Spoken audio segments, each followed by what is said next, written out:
আসসালামু আলাইকুম ওয়া রহমাতুল্লাহি ওয়া বারাকাতুহু। প্রিয় দর্শক, এই ভিডিওটি শুধুমাত্র শিক্ষামূলক উদ্দেশ্যে তৈরি করা হয়েছে।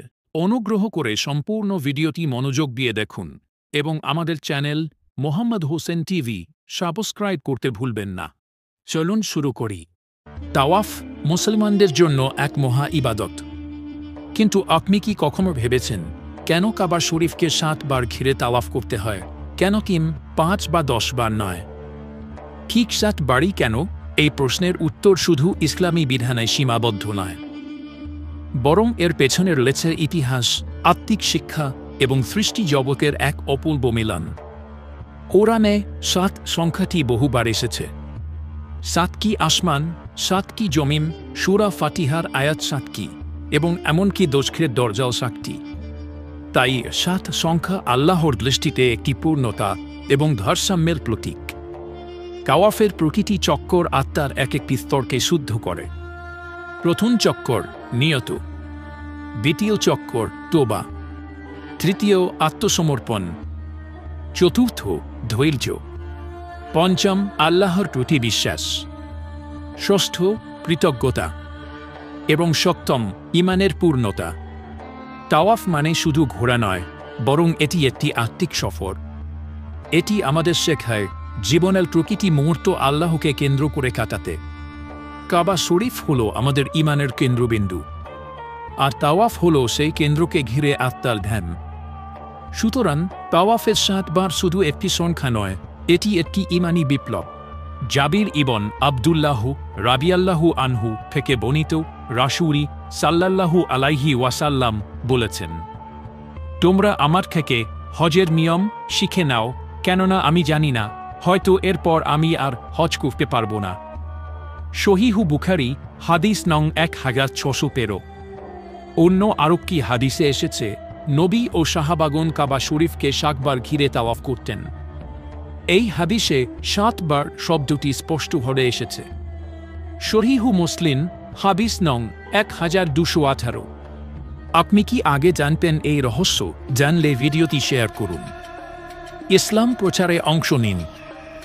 সাবস্ক্রাইব করুন মোহাম্মদ হোসেন টিভি।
আসসালামু আলাইকুম রহমতুল্লাহ বরকাতু।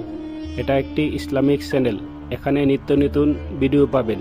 ইসলামিক ভিডিও পাওয়ার জন্য চ্যানেলটি সাবস্ক্রাইব করুন এবং পাশে থাকা বেল আইকনটি বাজিয়ে দিন। ধন্যবাদ আপনাকে উৎসাহিত করার জন্য।